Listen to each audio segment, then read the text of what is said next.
सत नमो आदेश। श्री नाथ जी गुरु जी को आदेश आदेश आदेश।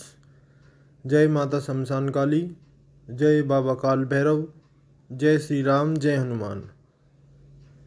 आप सभी लोगों का इस चैनल अघोर साधना विज्ञान में स्वागत है और आशा करता हूँ कि भैरव बाबा की कृपा से आपका जीवन मंगल में व्यतीत हो रहा होगा। तो जैसा कि आज आपने टाइटल देखा होगा, आज का तंत्र टॉपिक है भैरव देव की उत्पत्ति। क्यों लिया था शिव जी ने भैरव अवतार? क्या परिस्थितियां हुई थी ऐसी कि शिव जी को अपने क्रोध से भैरव देव को उत्पन्न करना पड़ा? तो इसकी जो कथा है वो शिव पुराण में वर्णित है। तो आइए सुनते हैं।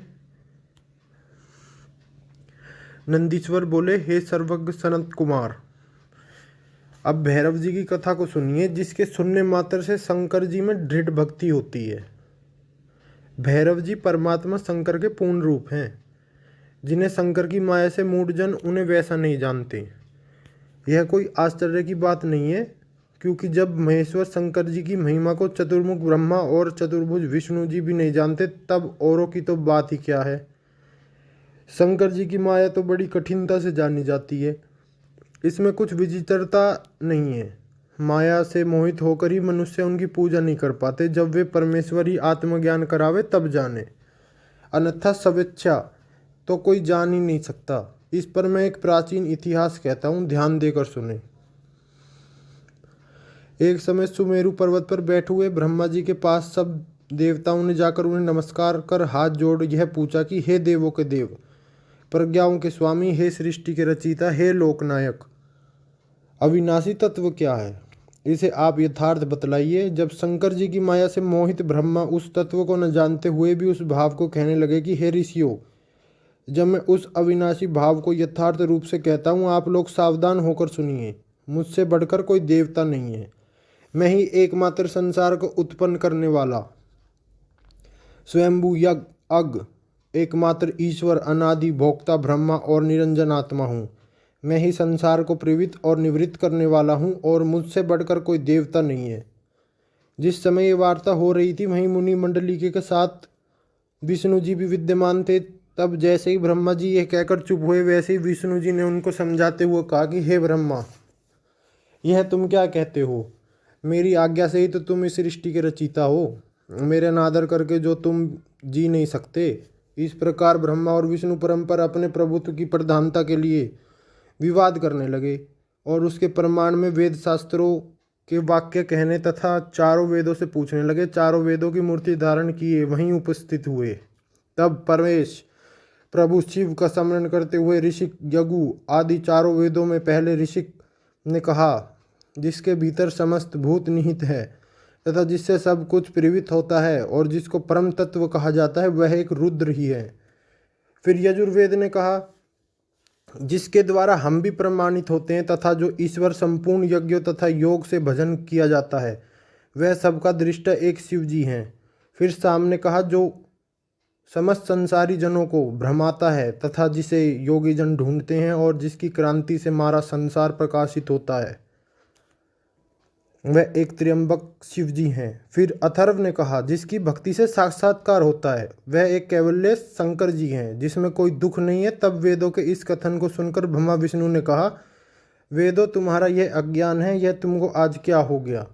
क्या तुम्हारे सब विचार आज नष्ट हो गए हैं? भला नित्य शिव से रमण करने वाला, नंगे रहने वाला, पीतवर्ण धूलि धूसरित ग्रमथनाथ शिव को परम तत्व कैसे कहा जा सकता है? बुरा वेश बनाए जटाधारी, वृषभ पर आरूढ़, सर्पों के भूषण पहनने वाले निसंग शिव जी परम ब्रह्म कैसे हो सकते हैं? तब उन दोनों के ऐसे वचन सुन सब स्थानों में अमूर्त और मूर्तिवान स्थित रहने वाले ओंकार ने कहा, भगवान शिव शक्तिधारी हैं। वे अपनी शक्ति के बिना रमण नहीं कर सकते, क्योंकि वे लीलाधारी हैं। परंतु वही परमेश्वर है, वही ज्योति स्वरूप स्वयं सनातन और शिव जी हैं, जिनकी आनंद रूपी शक्ति आगुंतक की नहीं प्रतुत की नित्य है। तब ओमकार के इस प्रकार कहने पर भी शिव माया से मोहित ब्रह्मा विष्णु की बुद्धि नहीं बदली और वे विवाद करते ही रहे। तब उन दोनों के मध्य एक ऐसी विशाल ज्योति प्रकट हो गई, जिसकी आदि अंत कुछ नहीं था। उसने ब्रह्मा का पंचम सिर जलने लगा। इतने में शूलधारी नील लोहित तक्षण वहाँ प्रकट हो गए और ब्रह्मा उनसे बोले, हे नील लोहित चंद्रशेखर, हे रुद्र, भय मत करो, मैं तुमको जानता हूँ कि तुम पहले मेरे सिर से प्रकट हुए थे और रुद्र करने का ही मैंने तुम्हारा नाम रुद्र रखा था। हे पुत्र, मेरी शरण आओ, मैं तुम्हारी रक्षा करूंगा। तब ब्रह्म की इस अहंकारपूर्ण वाणी को सुनकर शिवजी को बड़ा क्रोध आ गया।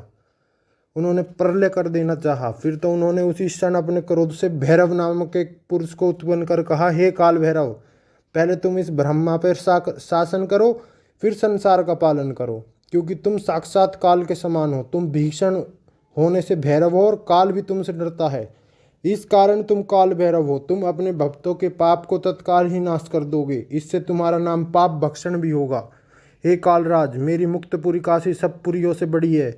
मैं तुमको सर्वदा के लिए मुक्तपुरी काशी का आधिपत्य प्रदान करता हूँ। इस पुरी में जितने भी पापी होंगे तुम उन्हें सर्वदा दंड देना और वहाँ के शुभ अशुभ कर्मों को चित्रगुप्त सर्वदा लिखा करेंगे। शिवजी से ऐसा वर ग्रहण कर काल भैरव ने तत्काल ही अपनी बाई उंगली के नखाग्र से ब्रह्मा का सिर काट लिया। ब्रह्मा का 5वां सिर कट गया। भयभीत ब्रह्मा शतरुद्रीय का पाठ करने लगे, शतरुद्रीय मंत्र जपने लगे। ब्रह्मा विष्णु को ज्ञान हो गया। अब दोनों ने शिवजी को परम ब्रह्म परमात्मा समझा। अहंकार दूर होकर ज्ञान हुआ। तब ब्रह्मा और विष्णु को अहं रहित ज्ञान का महेश्वर प्रसन्न हुए, दोनों का अभयदान दिया। फिर भक्त वत्सल महादेव जी प्रसन्न हो उन दोनों को धैर्य दे अपनी करप्रदिनी भैरव मूर्ति से बोले, हे नील लोहित, तुम इन ब्रह्मा विष्णु को मानते हुए ब्रह्मा के कपाल को धारण कर इसी के आश्रित हो भिक्षावृत्ति करते हुए संसार में ब्रह्म हत्या के भय को दूर किया करो। ऐसा कहा महादेव जी ने। तुरंत ही वहाँ ब्रह्म हत्या नामक एक कांता उत्पन्न कर दी और करपदी से कहा, जब तक यह कन्या काशी में जावे तब तक इसके पहले ही तुम अपने इस भयंकर रूप से वहाँ चले जाओ, और जब वहाँ पहुँचो तब इनसे कहना कि तुम इस वाराणसी को छोड़ और चाहे जहाँ जाकर विचरण करो। पश्चात जब ये सब जगहों से घूमकर काशी आवेगी तब मुक्त हो जाएगी। इस प्रकार इस ब्रह्म हत्या को प्रवृत्त करा शिवजी वहाँ से अंतर ध्यान हो गए। तो ये एक छोटा सा अध्याय था भैरव जी की उत्पत्ति के ऊपर जो शिव पुराण में वर्णित है। बाकी शिव ही भैरव है, भैरव ही शिव है। आप इनको अलग नज़रों से ना देखें। और अगले वीडियो में आपको बताया जाएगा कि कैसे भैरव बाबा को ब्रह्म हत्या से मुक्ति मिली, कहाँ पर वो स्थान है। तो आज के लिए आपके लिए छोटी सी जानकारी थी। आदेश आदेश आदेश।